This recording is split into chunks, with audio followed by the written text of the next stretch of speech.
હું આત્મા છું એમ તો બધાય જાણતા જ હોય, પણ જે અનુભવાત્મક જ્ઞાન થાય ત્યારે માણસને ડર ન લાગે. બાકી સૌથી મોટો ડર મોતનો છે. આ મૃત્યુનો ડર બહુ લાગે. આ કોરોના કાળમાં કેટલાયની પ્રાર્થનાઓ મેં કરી છે. આ શરૂઆતમાં તો ભય જ એવો હતો ને કોરોનામાં. એમાં કોરોના થાય એટલે તરત ફોન આવે કે સ્વામી અમારા ઘરમાં આ વ્યક્તિને કોરોના આવ્યો, તમે પ્રાર્થના કરજો, તમે પ્રાર્થના કરજો. અને એમાં કોરોનામાં હોસ્પિટલમાં એકલા હોય, કોઈ ખબર કાઢવાય આવે નહીં, કોઈ ભાવ પૂછવાય આવે નહીં. અને ત્યારે માણાને ભય જે લાગે કે હવે મારું શું થાય, હવે મારું શું થાય, એ ભય બહુ લાગે. એ તો જેને વીતી હોય ને એને જ ખબર પડે. ઘણા એમ કહે છે કોરોના જેવું કંઈ છે જ નહીં. હા, એ તો એને જેને થયો હોય ને એને પૂછો. ઘણા ને એવું. મને કોરોનાના લોકડાઉન વખતે એક બાપાના લગભગ 10 વાર ફોન આવ્યો. મને કે તમે સ્વામી બીતા નહીં હો. મને કે સુરતમાં કોરોના બહુ છે કે પણ તમે બીતા નહીં, કે કોરોના જેવું કંઈ છે જ નહીં, કે આ બધું કે નાટક છે. મેં કીધું પણ બાપા આ ધડાધડ ઉલ્લી જાય છે એ છે નથી ઉલ્લે છે. હવે એ માનવા ત્યાર જ નહીં લ્યો, એવું કંઈ છે જ નહીં. એટલે એ ઉપરથી મને એક એવું લાગ્યું કે આ કોરોના જેવા વાયરસને જેનાથી આખી દુનિયા કાપી રહી છે, ધ્રુજી રહી છે, અને આમ પ્રત્યક્ષ દેખાય છે કે માણસો મરી જાય છે એનાથી, તોય અમુક માનવા તૈયાર નથી. હો, કોરોના જેવું કે કંઈ છે જ નહીં. ઘણા દુનિયામાં એવાય લોકો છે કે એવું કહે છે કેન્સર જેવું કંઈ છે જ નહીં. એટલે આના ઉપરથી મને એવું લાગ્યું કે જો કોરોના માનવામાં એને ન પથ પડતું હોય તો 5% માણા એવાય નીકળે કે ભગવાન જેવું કાંઈ છે જ નહીં. નીકળે આવા 5% માણસ. કારણ કે કોરોના હજી કોઈની નજરમાં કે આમ હરખો નથી આવતો. હું તત્વ છે એ ખબર નથી પડતી.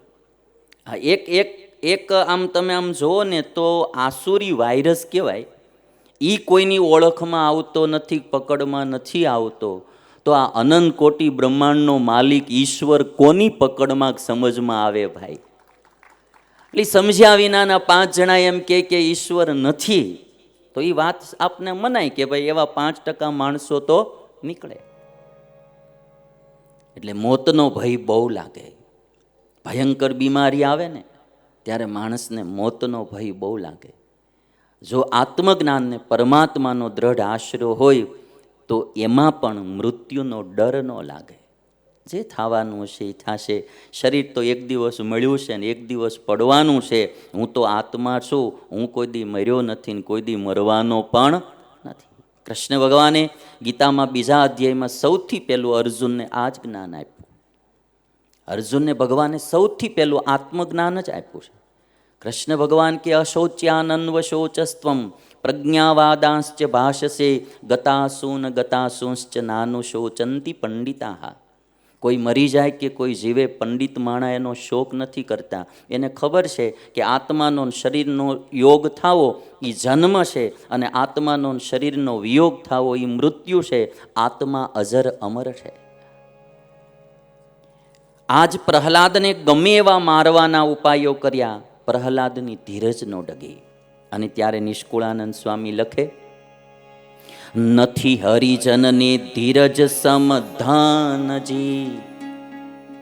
ભગવાનના ભક્ત હોય ને, હરિના જન, એને ધીરજ સમાન કોઈ મોટું ધન નથી. નથી હરિજનને ધીરજ સમધાનજી. કામ દામ આવે એ દોયલે ધનજી.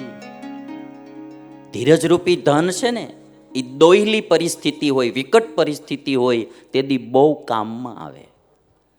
અને હું તમે આ દુનિયામાં આવ્યા એટલે વિકટ પરિસ્થિતિ તો આવવાની ને આવવાની જ તે. ક્યારેક મુસીબત આવે, સંકટ આવે, પ્રોબ્લેમ આવે, એ આવવાના જ આ દુનિયામાં આવ્યા એટલે. અને એ સમયે ધીરજરૂપી ધન એ બહુ કામમાં આવે. જે ધીરજવાળો માણસ હોય એ તરી જાય, અને ધીરજ વિનાનો માણસ હોય એ ડૂબી જાય. એટલે એમ કહેવાય કે ધીરજ છે એ નાવ છે. મુસીબત છે, મુશ્કેલી છે, વિપત્તિ, આપત્તિ, સંકટ, દુઃખ એ સાગર છે, અને ધીરજ છે એ નાવ છે. જેની પાસે ધીરજ રૂપી નાવ હોય એ મુશ્કેલી રૂપી સાગરને પણ તરીને પાર જતો રહે.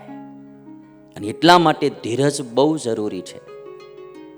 ભગવાનના ભક્તને દુઃખ ન આવે એમ નહીં.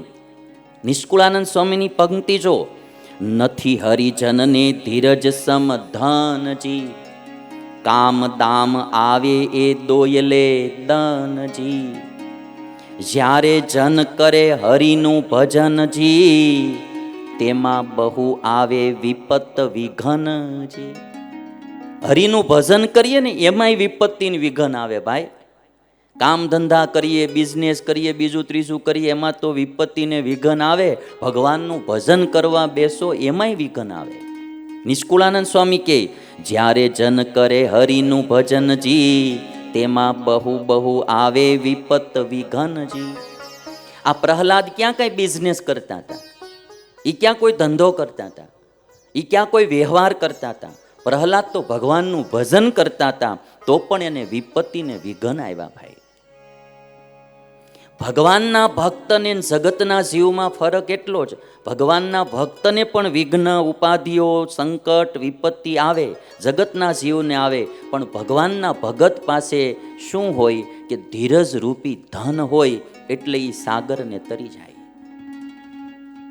જો આ કોરોના આખી દુનિયામાં ફેલાયેલો છે, મારીને તમારી પાસે કોરોના વાયરસ તો આવી જ ગયો હોય, પણ હજી સુધી આપણને નથી થયો, તો એનો મતલબ કે આપણી ઇમ્યુનિટી સિસ્ટમ થોડી મજબૂત હોય, એટલે એની સામે લડવા માટે સક્ષમ હોય, એટલે કોરોના અટેક ન કરી શકે.